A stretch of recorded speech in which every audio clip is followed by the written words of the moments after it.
মন যে হায় কি যে চায় বুঝিতে পারে না নিজেও তাই। রাতে ঘুমানোর চেষ্টা করছেন কিন্তু মাথায় সারাদিনের হাজারটা চিন্তা ঘুরঘুর করছে। আপনি ভাবছেন আমি আর চিন্তা করব না, কিন্তু আবারও সেই একই লুপে আটকে যাচ্ছেন। ঘুমোতে পাচ্ছেন না, দিনে কাজে মন বসছে না, সারাক্ষণ কিছু একটা মাথায় ঘুরঘুর করছে। আসলে এই ওভার থিঙ্কিং কোনো রোগ নয়, এটা একটা অভ্যাস। আমরা যখন কোনো ছোট বিষয়কে মনের ভেতর অনেক বড় করে ফেলি, তখন আমাদের মস্তিষ্ক ক্লান্ত হয়ে পড়ে। এটি আমাদের সিদ্ধান্ত নেওয়ার ক্ষমতা কমিয়ে দেয় এবং মানসিক অস্থিরতা বাড়ায়। আজকে আমি আপনাদের সাথে ওভার থিঙ্কিং থেকে কিভাবে বাঁচা যায় এ ব্যাপারে কিছু কথা শেয়ার করব।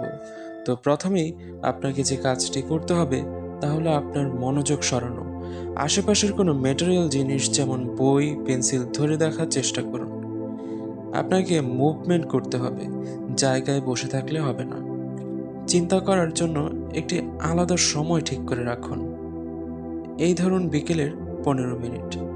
এরপর যখনই আপনার মধ্যে কোনো চিন্তা আসবে, তখন নিজেকে জানান যে এটা নিয়ে আমি আমার নির্ধারিত সময়ে ভাবব, এখন এটা আমার ভাবার সময় নয়।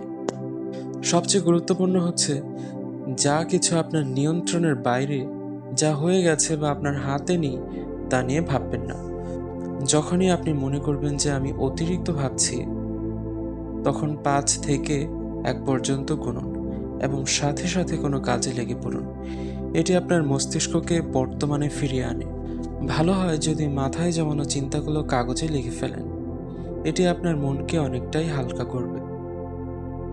সবশেষে বলবো, প্রতিদিন হাঁটুন, দৌড়ান, বাইরে বের হন, বেশি বেশি কায়িক পরিশ্রম করুন, মানুষের সাথে কথা বলুন।